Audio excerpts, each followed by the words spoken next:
Firstly, I'd like to thank all of you for coming here today. I know a lot of you have travelled from Norway and from Norfolk, and you've just come straight from New York. Switzerland. So thank you all for being here. And not to mention the man himself, Danny Larsen, who's come all the way from Yorkshire. Who's come all the way to Yorkshire from Norway. So round of applause for Danny. You have to forgive me because I'm very nervous and I'm Scouse. I'm just hoping you can all understand me. So I'd like to start by saying congratulations.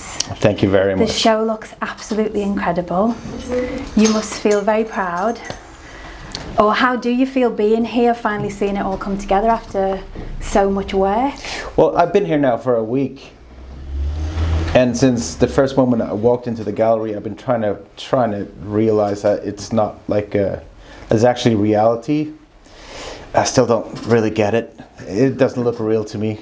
Have you been in like a bubble, a work bubble, and this is sort of taking you out of that headspace? I've been working on this show probably like for 1.5 years, and now that it's on the walls, it finally, I haven't even seen all the tags underneath the paintings, but now that they're on, it's in frames, it's starting to dawn on me that the show is actually happening, that I'm done, the collection is done, and it feels real. But to be honest, at the moment, it just looks like an art show someone else did. So in a sense, does it feel like the end of something or the beginning of a new chapter? Oh no, it just feels like a little pause, to be honest. It's just a chapter. Yeah. It definitely does not feel like an end. It doesn't feel like a beginning. It's just in the middle somewhere. Feels like a moment. Yeah, I'm gonna take a couple of weeks break now, just hang out with my kids. But then I'm gonna enjoy this. And but I'm already kind of I have a good feeling of where I wanna, what the next painting that should have been in this show, what that is gonna be. Second album. Yeah, so the second album, I'm already working on that, yeah. Yeah. So can you talk us through your process a little bit? So from choosing a moment to capture through to the finished painting, what does that entail for you? Well, the most important thing for me is try to live a life where you appreciate all the small moments, like all these small moments we forget to enjoy, because we're looking forward to something better. So I've been really working hard to do that, like where I appreciate every little moment. When I do that, you suddenly start realizing how beautiful the world is. And so what I do, I walk around a lot. I love being around and out in the forest. I live on the edge of the forest. I love go running with, for instance, my friend Matt here. And when I do that, Matt will also know this, is if I see something that kind of takes my breath away, I stop, I take a photo of it, and I appreciate it. And then this becomes kind of library for what I want to share with the world. So I have a library of photos which contains, I don't know how many thousand photos. Oh wow. And I do revisit this all the time to kind of remind myself how wonderful things are. And every now and then I see a photo that reminds me of that moment that still just takes my breath away. And if it still does that after a couple of years, I want to recreate that on canvas, and remind myself of that wonderful feeling of seeing something that's so beautiful, but it's still an insignificant moment in time and history, but it just meant a lot to me there and then. So you might not even remember where that photograph is from or the time, but the visual of it is still. It doesn't really mean, it's not important where or when it was, but I do remember absolutely every single photo that I taken and where it was, what the feeling was, and I can reenact like the feeling in my head And I remember exactly what I was doing in every single painting I've ever done, I think. So has your process always been that way, or is it something that you've developed through trial and error? Or yeah, well, since I started making paintings, before I used to, all my paintings and drawings were just imaginary. It was an ideal place and time in my head, which I wanted to create. And then I thought, no, it's more interesting to actually appreciate what I have here now, not try to enhance it, just try to see it in a better way than what comes naturally to me. So I went from being trying to create something new to just appreciating what is already there. And then I went into the trap of trying to find these amazing moments, and that really didn't work though. And I did this for a long time. It did not work. So it's been a mental process rather than a practical process of finding what works for you. You've had to evolve in your way of thinking and seeing things to get to where you are now. 100%. So there's no conscious thought or idea behind any of these paintings, but there's a way of thinking that I've developed over the last, I don't know, 20 years maybe, that results in that I can see these moments in everyday situations. I mean, I helped Matt check into his hotel, and I saw probably 10, 20 of these moments just walking back. So it's a way of thinking, it's a way of living life, and I do really want to just recreate them and share it with the world, how I do see the world, and I cannot do that with photography. It's through meticulously working on every single part of it. So yeah, I was going to say your process is so specific and disciplined, and I know how time-consuming pointillism is. That, how did you come to use that as a way of working? Well, I used to, back in the days, I used to work a lot in the snowboard industry. I made graphics for snowboard companies, and I worked on, and I did a lot of cool computer graphics where it was a lot of colors and it was quite intricate. But I remember delivering one special design for one of the companies I was sponsored by, and they said, we can't produce this. It's too many colors. We can't reproduce this on a T-shirt. And I was so bummed because I'd spent so much time, and it was like the coolest thing I've ever done. So then I decided, like, all right, from now on, I'm just going to do one color. Everyone can afford to print one color.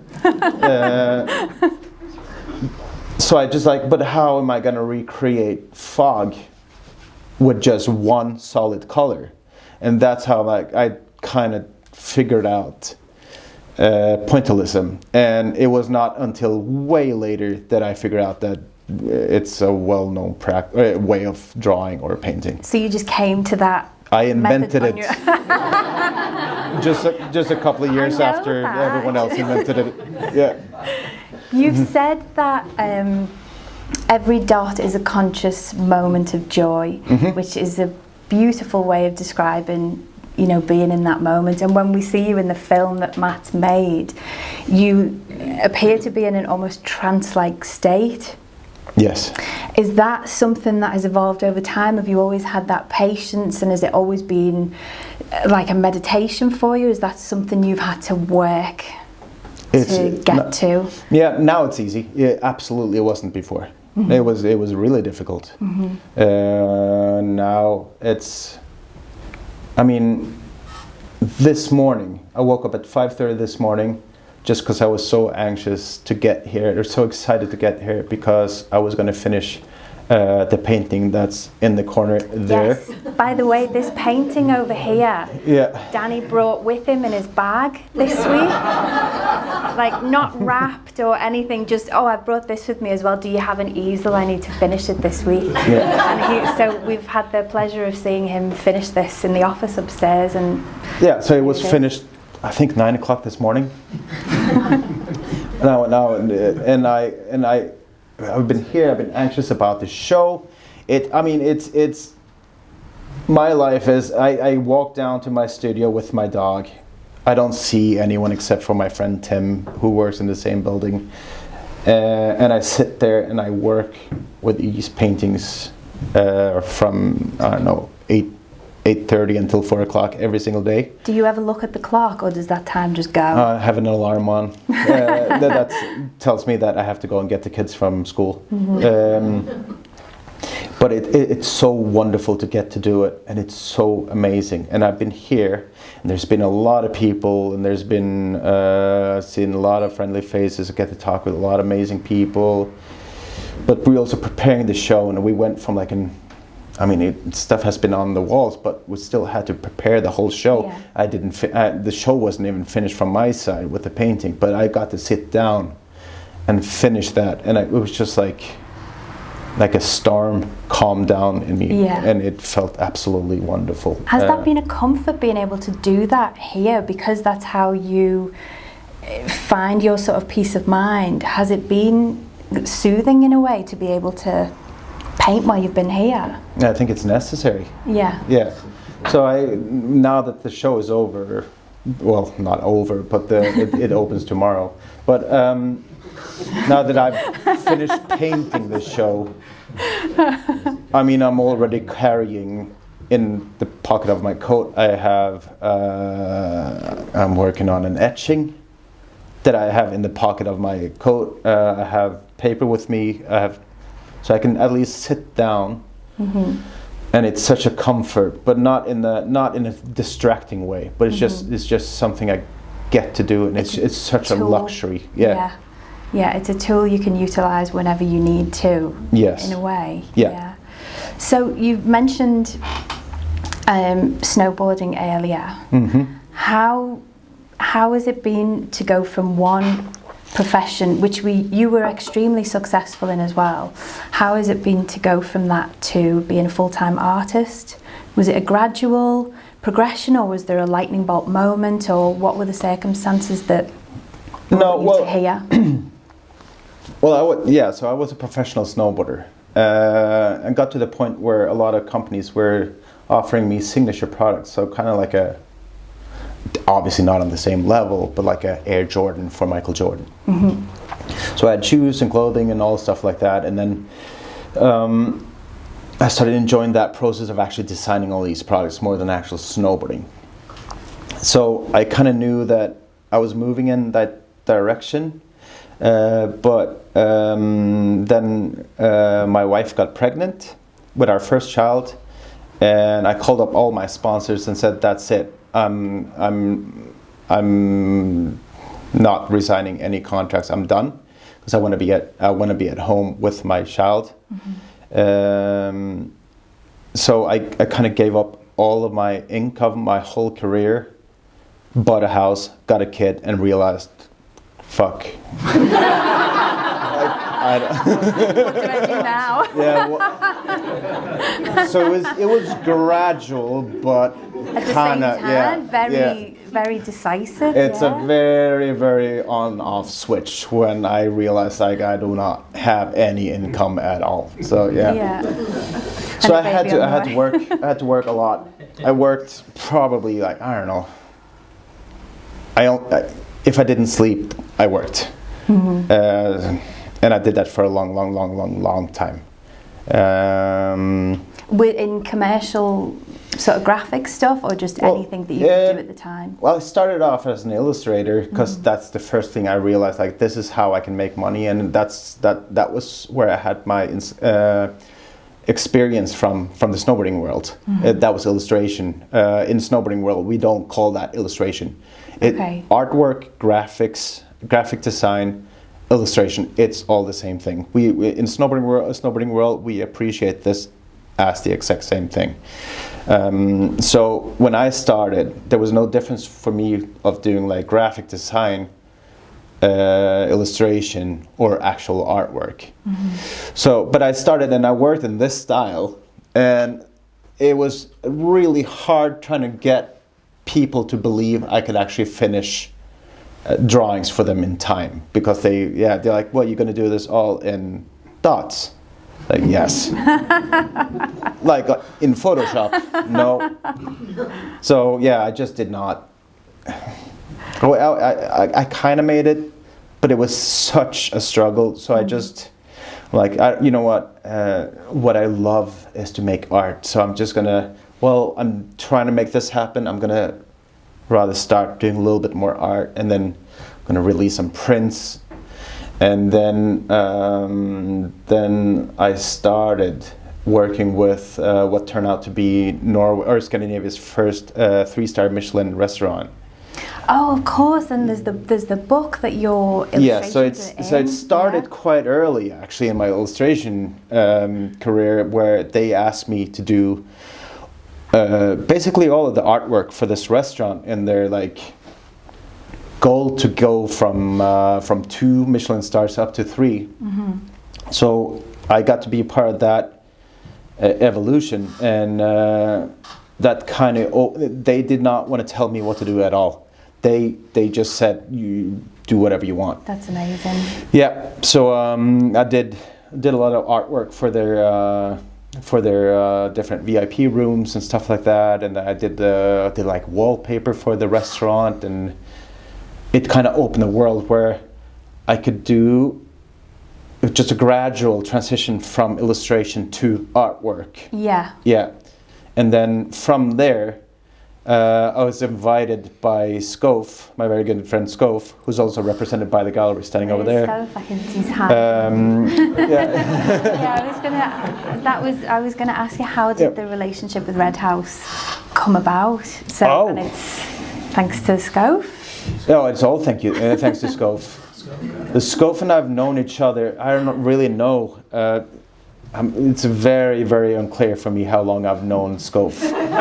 But there's been a lot of pubs involved, so that makes it even more unclear. But we started doing kind of not like art shows in the snowboarding world together. And we kind of realized that, you're into art as well. Wait, so you've been snowboarding together and you were aware of each other in that world, but you didn't know you were both artists? Yes, exactly. Oh, wow. I don't know if Skov, you turned into an artist a little bit later on as well, didn't you? Yeah, piss artist probably. Yeah. I'm glad you said it, not me. So I think both Skov and me, we kind of just like naturally evolved into the art scene. Yeah. But completely unaware that we were doing it at the same time. Wow. But then he started setting up all these awesome art shows around the world that focused on the art of snowboarding, or actually more like the art of the snowboard world. And he invited me for one show that I completely fucked up. Like, he invited me and I didn't show up at all. The reason for that, I learned afterwards, is that I've been struggling with quite heavy depression my whole life. I just did not know what it was. I thought it was completely normal to feel like this, and that makes me just shut down. And just like, if someone calls me, I just don't answer emails, or calls, anything like that. It's just my whole world just like. And do you is that still something that you go through now? Yes. It's something I probably have to deal with my whole life, but it's fine because I'm learning to deal with it. And so, is part of dealing with that something that you can recognize when you're in that place? You think, I need to do something to bring myself out of this?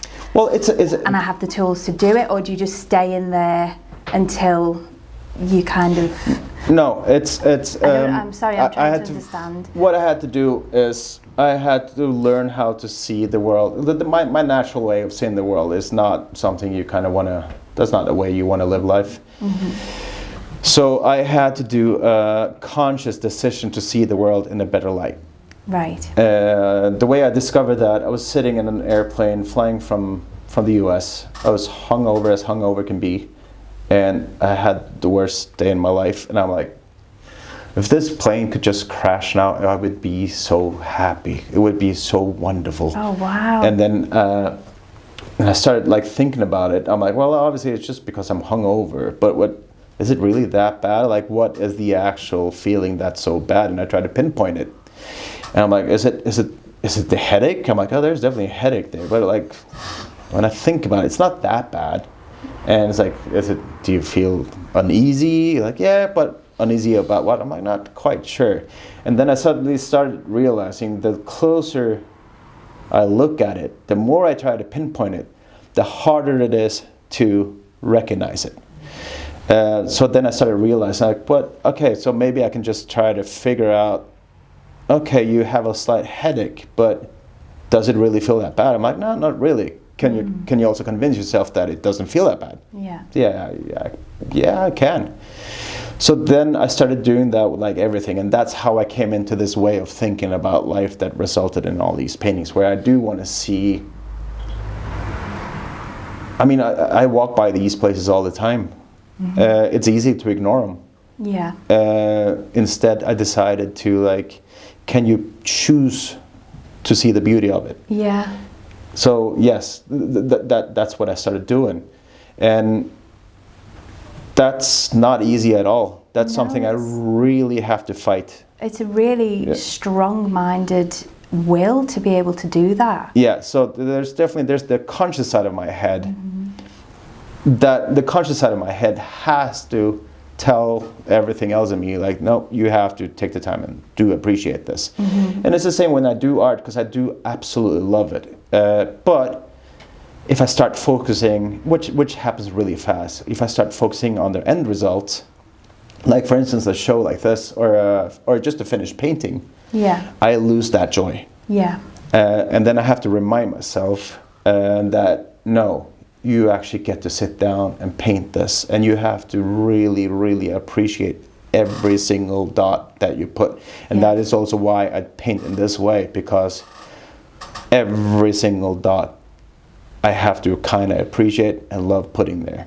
I think that's why, maybe why people relate to your work so immediately. There's something that happens to people when they look at your paintings that I've never seen with anybody else who looks at pieces in the gallery.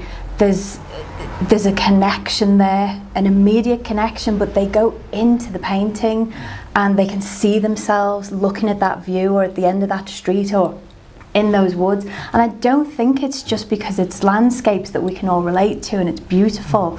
I think what you're saying is each one of these paintings is a journey through where you are at that time, and it isn't about the finished result. It's about that journey, and people feel that. There's something that you put into them that's in the process that resonates with people. That's not a question. No.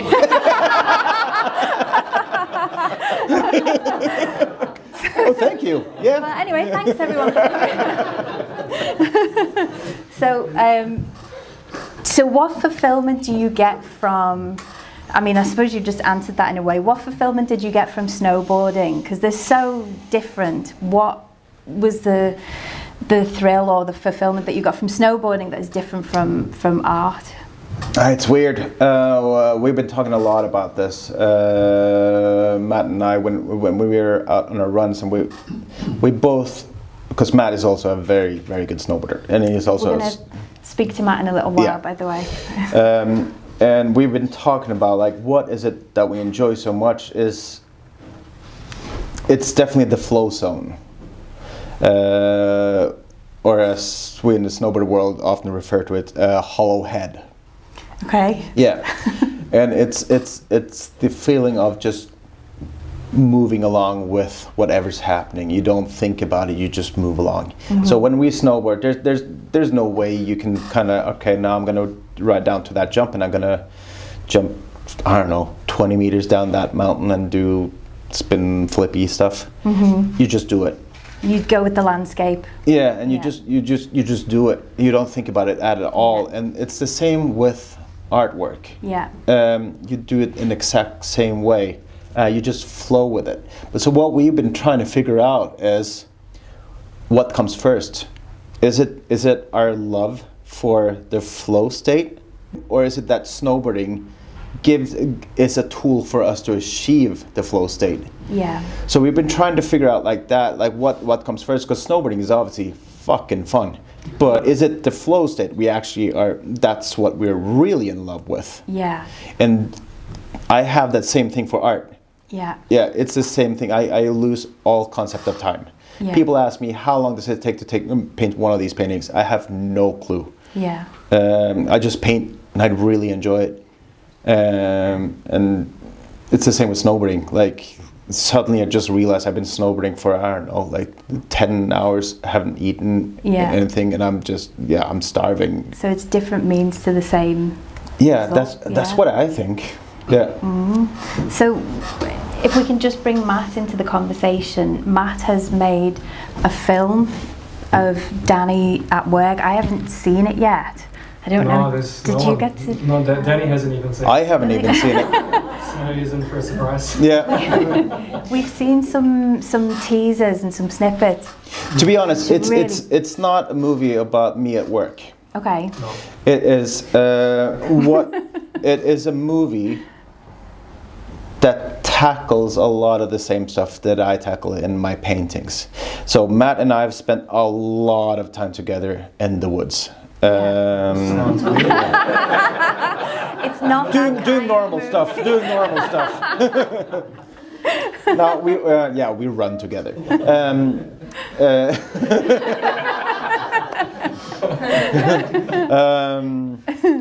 No, so we started realizing that we have a really similar idea of the stuff, what kind of makes us tick, what we appreciate and stuff like that. And I really wanted to show people some, like a more, I don't know how to say it, but a more layered understanding of what I'm trying to show here.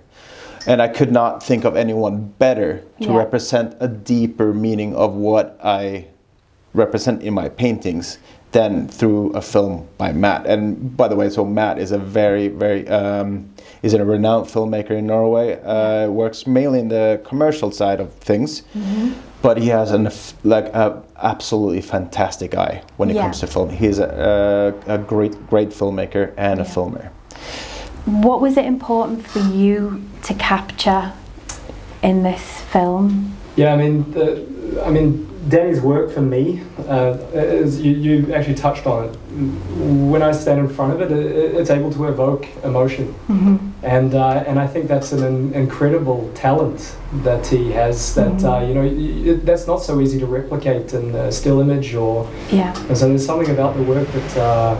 When you stand in front of it, it's evoking some feelings, and so for the film, when Danny asked me if I wanted to make a film, I was so stoked, awesome, it's going to be so cool, because I saw it as a challenge. Because how can I make a film evoke emotion in the viewer in the same way that Danny's work does? Yeah. So, and I don't know if I've done that. That's up to others to decide. What we've seen so far, it looks incredible, and it has that sort of, it has the atmosphere and you know the darkness. Yes, and it's also important to, so I haven't seen the film yet, mind you. It's actually being ready to be shown today. It's going to be shown upstairs. So. But I have been there with Matt. Yeah. Filming the whole thing. I've been mainly there as an assistant, to be honest. So all the filming has been done together. You've been there. Most of it. Almost. Yeah. Yeah. So, but no, like I said, I wanted to be able to try and achieve that, because I've always been so impressed by what Danny manages to do, and I think to be able to do that in my own work would be amazing. Yeah. So that was kind of the driving force, and then the film itself, the subject is it's a metaphorical journey of this process that a lot of the words that you've been using right now. It's quite funny because these are all the keywords that I've been using for creating the film. Yeah. So it's by no means literal, and it's definitely a slow burn. I mean, it's 20 minutes long, almost 20 minutes long. But it's this process of being able to find the light from within the dark. Yeah. And that journey.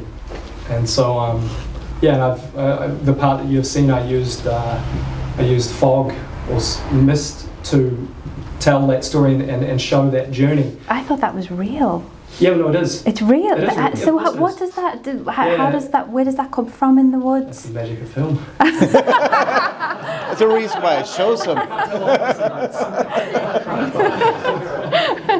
No, it's completely real. It's no CG or anything like that. It's all it's all in camera. Just Totally. natural mist. Yeah. Some manipulation, of course, but you can use your own imagination for that. But no, and obviously the mist as well is a strong characteristic of Danny's work. And what I liked about the mist as well is that it's this it's a very organic matter, and it goes with this flow. But it's quite funny because when we've been filming this film, I noticed like when it will hit something solid, it almost latches onto it. And it trails off of it, and it almost it's trying to hold on, but then it continues, and it's very interesting. It's similar with water as well. I was going to say it's similar to water, but even more flexible because it can, exactly. So that was basically the main driving force and what I was hoping to kind of achieve. And like I said, that's kind of up to the viewer to decide if I've managed to do it. We'll judge you later. Like I said, it's a metaphor, and it's really non-literal, and I also like that it can be left up to the viewers their own perception, because I also see that in Danny's work. Someone once, I remember Danny told me a story that someone said to him, "Oh, you're that landscape artist." He's not. It's actually not landscape. Yes, to the first observation. In a literal sense, but yes, but no. Yeah, so much more than that. And that's why I didn't want to. I felt it would be wrong to try and do some kind of literal representation for what Danny creates. Yeah. So I'm looking forward to seeing it. Yeah. Can you tell us about the soundtrack a little bit as well, because I know there's been quite a bit of work gone into that. Yeah. I don't even know how we're going to start telling that story. Well, I mean, it's his neighbour. So it's a guy that he knew, and the funny thing is because, as Danny said, I work in film. I've worked in film. I was the same as Danny. I was a snowboarder. I ended up dislocating my shoulder, a bunch of injuries, and wasn't going to work anymore. Same story as Danny. I had to just end up quitting, and I had no income or anything like that. And I was like, okay, now I need to figure out what I was going to do. I started a film production company, and I never touched a camera. But I knew snowboarding, and that's where I started. So I started to make films there, but anyway, that's a long story. But so I'm very used to this process of creating sound and music, and it's often a very frustrating process for me because usually the people that I work with, I don't manage to. It's very hard to find someone that can translate your ideas into something that you hear. Yeah. And you're damn picky. Yeah. I get hung up on very small details. Yeah. And so when Danny said, "Yeah, well, I've got my neighbour and he does some sound stuff," and I'm like, and so then I listened to his first work as well, and I was like, "Oh my gosh." I'm not so sure about this, but then it was funny because I went into the woods and I did all this sound recording because I wanted it to come from the woods and the environment that is the subject of Danny's work, and so I was out there scraping trees with wood and banging stones and to create beats and isn't there a song that it's built around, but the song has then been removed? Is that right? That was it's taken inspiration. Yeah, it's taken inspiration. That's kind of like it's kind of like you do have a mold when you make a cake, kind of, but the mold doesn't really do anything. Okay. It's like this. It's this Viking-inspired, war drums, horns, things like that. And I mean, because I feel that Danny's work is quite. It evokes those emotions in me as well. It's almost gothic in a way. It's so the black and white and the strong contrasts and. It needs a soundtrack. And I mean, he is Norwegian. We live in Norway. The Vikings. It all kind of makes sense. He loves the style of music as well. And when I started looking at that music with the image, I was like, okay, that's for sure the direction we should go with that. So we took some inspiration from this type of style of music, but and the thing is that so Matt is also not technically, but in like figuratively speaking, he's my neighbor. Okay. The other guy is also my neighbor. So it could have been really awkward. It could have been. Not worked out. But it kind of goes down to the same thing. So all these paintings, they're painted. They're right next to my house. Every single painting, except for like there's a few from the Yorkshire Dales. Yeah. But I kind of like there's no point really in trying to look all over the world. Yeah. I have Ola, my neighbor. He's awesome. Yeah. And I just knew that he did some kind of music stuff. I knew he was really interested in music. I knew he was really into synth music, and he loved techno, which I absolutely hate. and I told him once, like, there's one of my favorite black metal bands, very extreme metal music, and they're friends of mine playing in Oslo. Do you want to come along? He's like, yeah, I've never been to a black metal show before. I'm like, it's gonna be fun. We can hang out with the boys backstage, and we can like see it. They're quite extreme, so it's gonna be a fun experience. So I introduced him to the boys, and I went to the bathroom. I came back, and the bass player of the band looked at me. He's like, you didn't tell me that Ola made a black metal album. I'm like, sorry, what?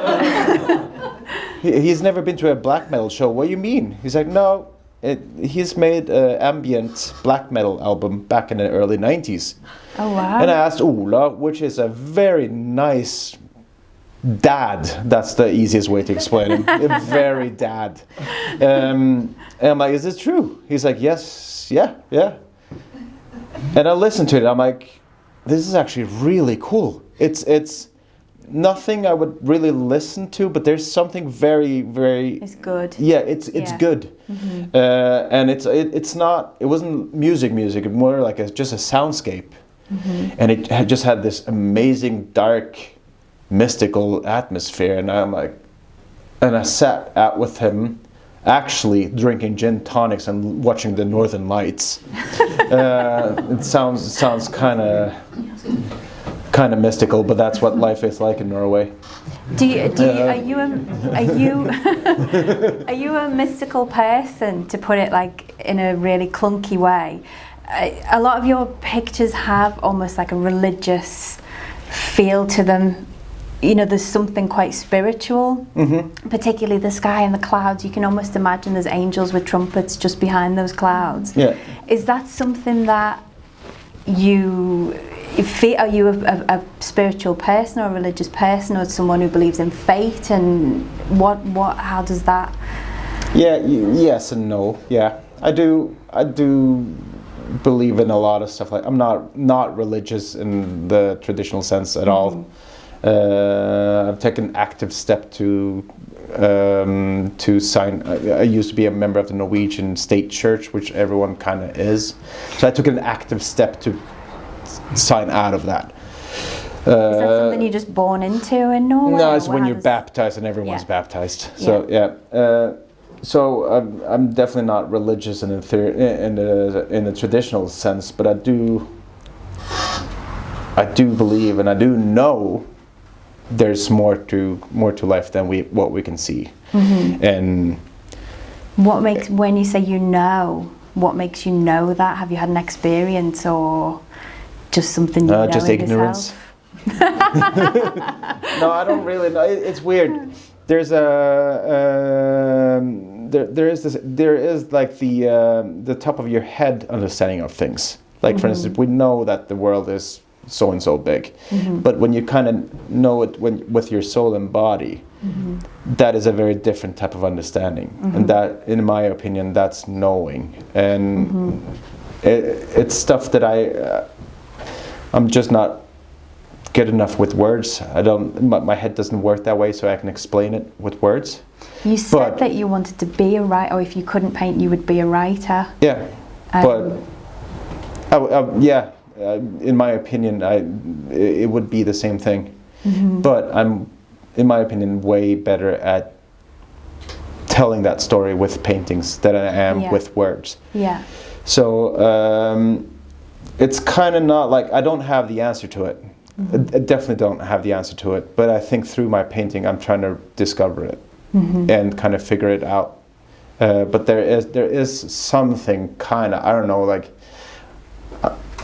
I'm not a fan of like religion's rules and dogmas and stuff like that. Yeah. But I think like what they talk about, there's something there.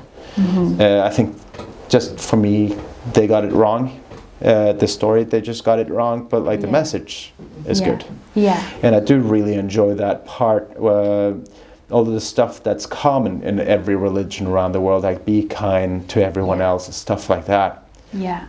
I think it's more than just a nice thing to do. It's extremely important. The basis of most religions are quite beautiful. Yeah. It's human nature that kind of fucks up those rules, I think. Well put. Yeah.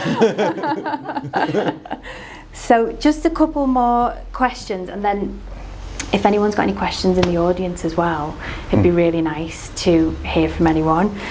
But I wanted to ask you some really trivial questions. Oh yeah, wonderful. So, you've said you try not to be inspired by other artists. Yeah. Or the work, or you try not to be influenced, but if you had to pick your favourite 3 artists, who would you choose? And you can't say Scove. Oh, that's not fair. I just answered this question for a magazine. It was actually 3 artists. And you know what? Fuck your rules. Scove, it's Scove, it's Corinne. Where's Corinne? She's here. There she is. Corinne from Switzerland, and Rembrandt. He's not here, unfortunately. Yeah. Well, he is actually. He's No, he upstairs. didn't We've got a little Rembrandt upstairs. We do have a Rembrandt upstairs, yeah. Well, it didn't show up. 1633, yeah. Didn't have the politeness to show up, though. In person. Yeah. And then your top 3 singers or musicians, and you can only say Nick Cave once. Oh, fuck you. All right, so Nick Cave. Oh, this is hard. All right, Nick Cave, Candie Payne, and Lemmy. Okay, good answers, good answers. Okay, thank you so much, Danny. It's been really nice chatting to you. That's wonderful. And does anybody have any more questions that maybe I didn't ask that they wanted to know? You're not allowed, Ash. Yes. Emily? I want to hear more about your first book. Oh yeah, we made a book. To be very, very, very correct, though, it's my second. I'll do like a QVC demonstration. This is the first book. It's the first book I've made where my name is on the front page. No, it doesn't look real to me. I've been trying to process this for a week now, because we've had it for a week. I've run through it so many times. I talked to Chris here, and he was offered to take a look through it too, and he didn't want to take a look through it before he could sit down and really give it time. And I have the same feeling about it.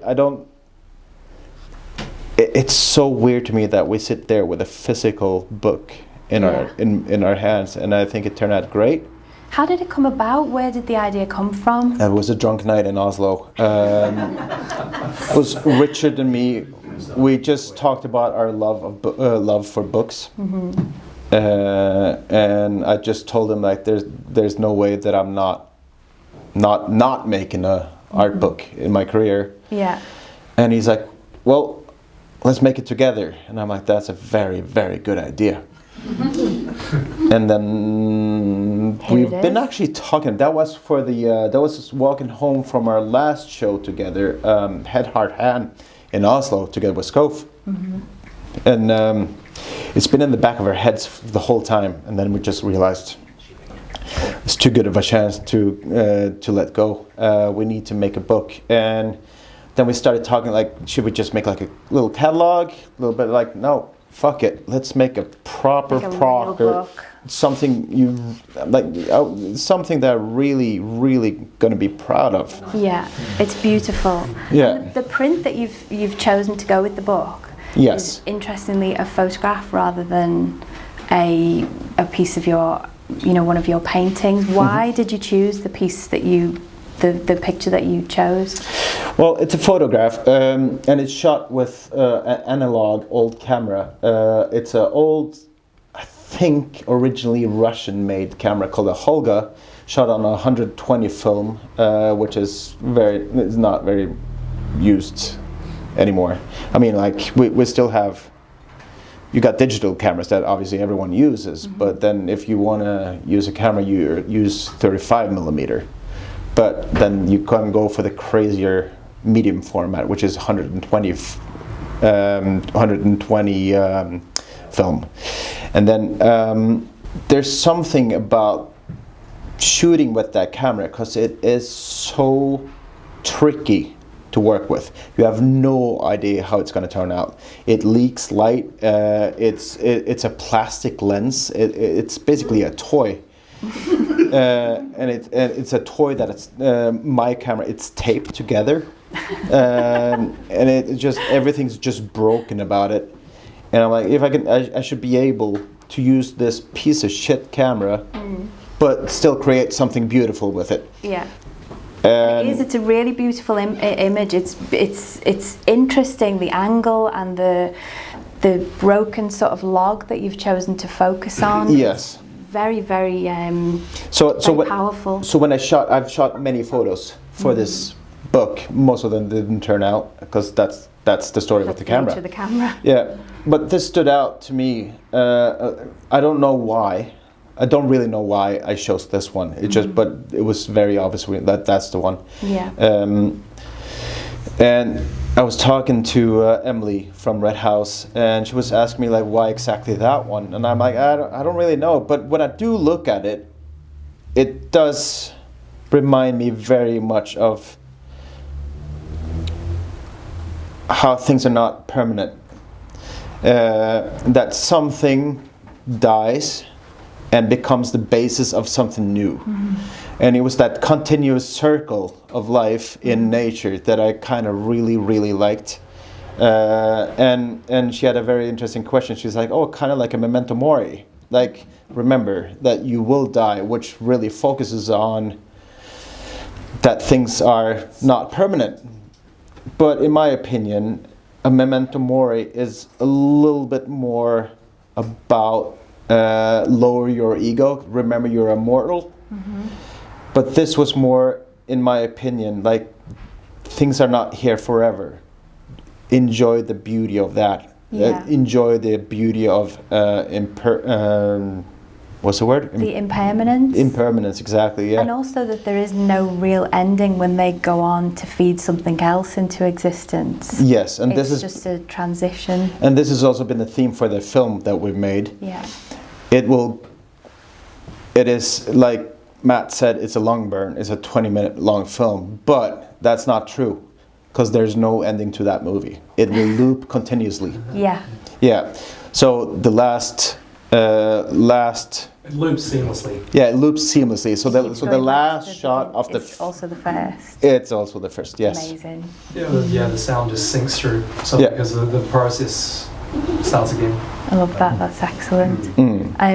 Does anyone else have any questions? Rachel. Can I just ask about your use of colour? It's interesting to see that in some of the pictures. Sorry, Crystal. That's all good. Yeah. Why did you decide to use more colour with these? And do you decide from the outset, or does that evolve over time as you're finishing the painting to add it here that you think it might enhance it? No, I don't really plan anything. I got the help. Well, so previously I've only done black and white. And that spoke to me because it was very powerful, and it kind of created a filter between reality and the painting. Because it does look, a lot of people have told me that it looks kind of realistic. I don't see that, but I do understand it. But with the black and white, it kind of created a separation between what I try to copy and what's on the canvas. But then after a while, I kind of started thinking like, well, maybe if I do add a little bit of color, I can enhance that filter and separation between what I copy and and what goes on the canvas. So I started working with that a little bit, and then I got help from Corinne that I mentioned earlier. She is an amazing artist, and her usage of color is absolutely insane. You have to check it out. It's amazing. And she has helped me kind of trying to understand these colors. And what I've done with them is that I think that I actually just enhance the feeling I get from the monochrome with color. So in my opinion, they're still kind of monochrome, but I've just enhanced it. Yeah. Any Thrash? finally?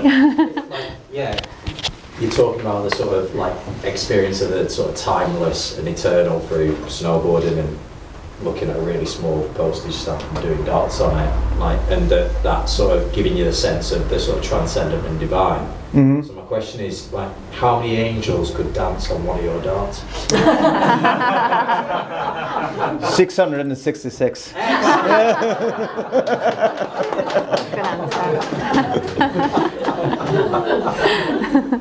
That was a great. You're allowed to ask questions again. Got any more? The colour one, the colour was taken peaked. from me. I was going to say, was it hard telling your dad you put colours in a painting, like, because it's in black and white for so long? Funny enough, though, a lot of people still believe they're black and white. Well, following on from the colours, the dots aren't coloured, are they? Is it a tint that brought into the? It's all because what it reminded me of when I saw the coloured ones was very much the old, because you love books, the old engraved plates that you'd have, they'd be printed black and white. Yep. And then there'd be hand tints brushed into, and they become something else. Even the tones reminded me of that. And I just wondered, because the dots aren't actually coloured like Seurat style, are they? No. So is that how you? So what I do is that everything's painted extremely loose, kind of like a water painting before, and then the whole everything solid is done with only black dots, and I only use a 1 millimeter nibbed acrylic pen, and it's How long did it old. last for? How often do you have to change it? Yeah. Ooh. I probably in my studio, I'm guessing between 50 and 100 different pens laid out that's dried up in a different state. Oh, right. So I can actually change, but I do have to test because I haven't marked them, You don't obviously. have like, continuous. No. So I just have a box of like dried up pens that kind of works for different things, but I have to find each one. Yeah. But yeah, so no, it's still, the painting is done in black and white, but there is just color behind it. Yeah. Izzy? So you said earlier that you've already got in your head what you're doing next. Yeah. Are you able to reveal No. that?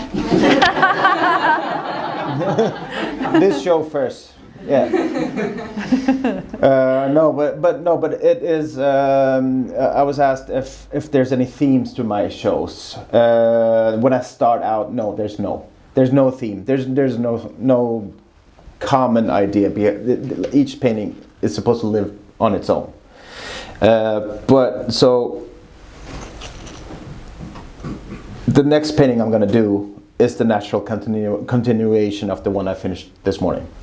But it's not going to be looking like that.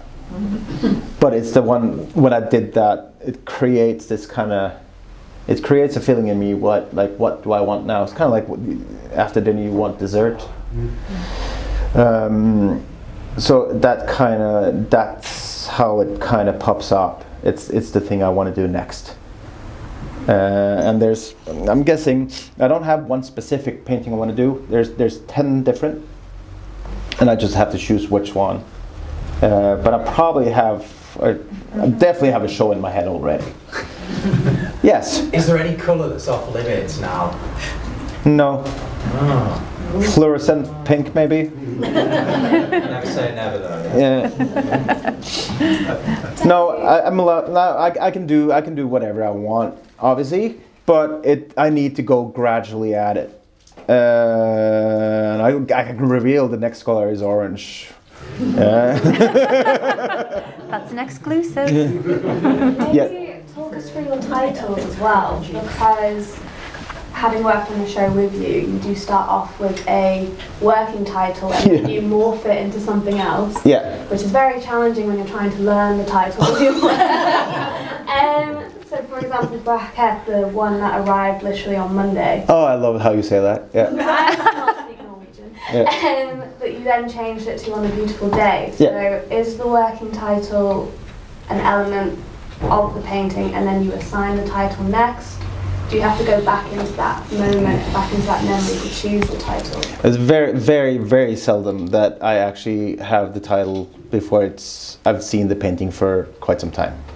And that's because I have to try, like I said, I don't feel like I'm that good with words, so I have to try to figure out what is that feeling? How do I translate that into words? And it's really difficult. So I usually just have a title that works for me, but obviously works for absolutely no one else. Like the word that you, let's say, try to say,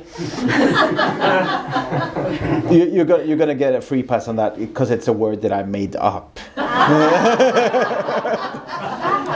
mean, you have ripped me for every single Norwegian word. Yes. I do love it though. But yeah, so the working title was bråkhet. It plays on the Norwegian word stillhet, which means silence. So it's the opposite of silence, but it's because I made a drawing quite some time ago, so that was called Silence. And I kind of wanted to examine this word. It's a strange word, but delve more in towards that. But I wanted to have a more chaotic side to it. So that's why I came up with like the opposite word of silence.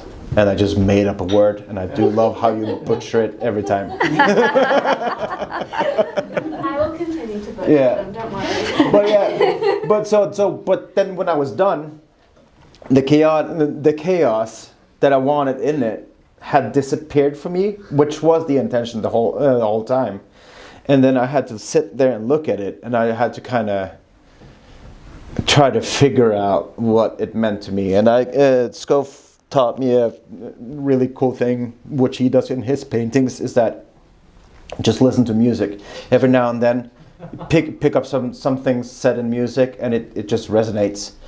So I do that, and then I just rewrite it, and I just really, really butcher it until it's not anything similar to what was originally the lyrics, but it means more to me. I think it's interesting when you say that you're not much of a writer, because the titles are all very poetic. I stole them all. Do you always listen to music when you work? No. I do listen to music a little bit. I do listen to a lot of audiobooks, to be honest. I do love listening to... well, my favorite to listen to is a Dostoevsky audiobooks. But I do listen to music, but the problem with music is that it needs to be the right music. Yeah.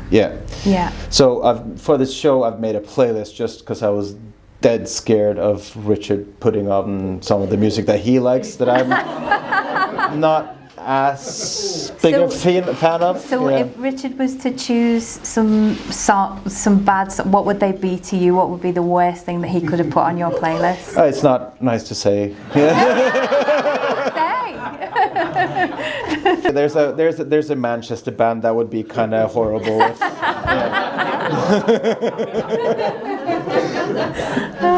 I don't know. No, they're fine. They're fine. It's just not for this show. Well, you've done the soundtrack for this exhibition. Yeah, so I made a playlist for this whole show, and it is to. I asked my wife advice on the playlist, and she's like, just make it sound like your studio, and that's what it sounds like. Is it playing tomorrow? Yes. Yeah. It's not playing tonight. It will start. It will start tomorrow at 6 o'clock. Welcome to the playlist. Yeah. So does anyone have anything else that they want to ask Danny? Oh, sorry. Yeah, hi, Chris. I see that this time you've taken that big step into colour. Yeah. And I may have asked you this before, but when is the next big step where you take a black paper and use white dots? Oh, so Controversial. Huh? I already answered that question. Yeah, but maybe others. Yeah.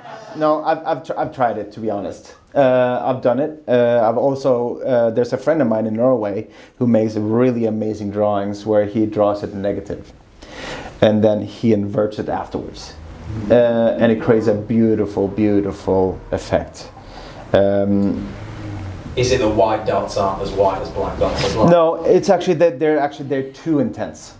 So that's what I've learned, that the whites you get when you do paint it on black, they just, to me, I don't like it to be intense. I like subtleness. There's a quote. Footballer's teeth or whatever. Yeah, exactly. Yeah. No, there's a wonderful quote from I forgot the name of the book, but the Taoist book.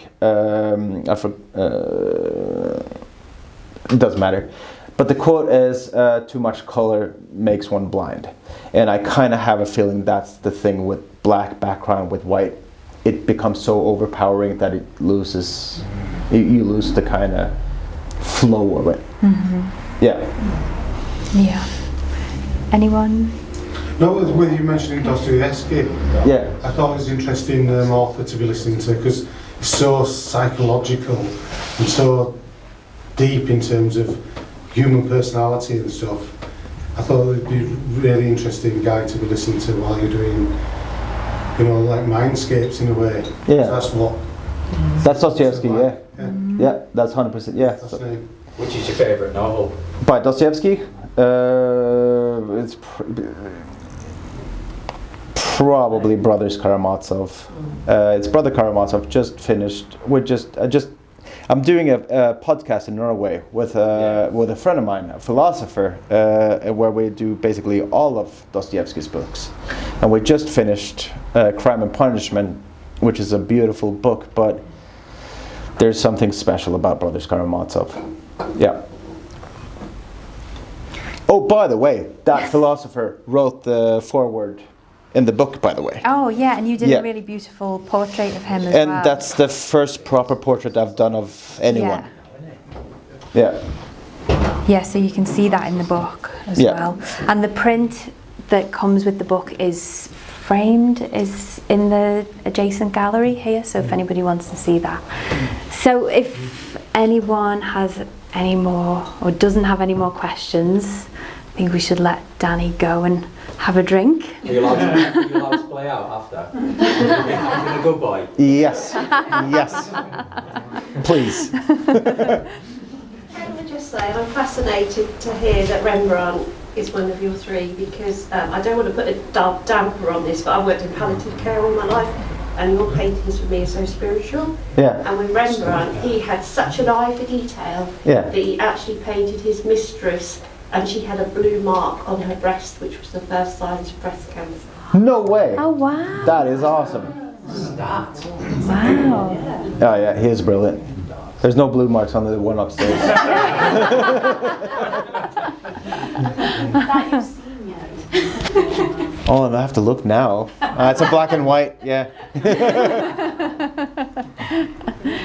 So I just want to say thank you all so much for coming and listening and chatting with Danny and listening to us talk, and I hope that you've got to know him a little bit better.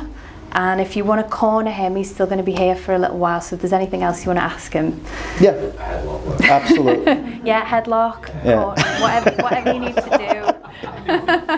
And enjoy the exhibition. It opens officially tomorrow at 6 p.m. But enjoy while you're here this evening if you want to have a little look around. So thank you, Danny, and thank you, Candie.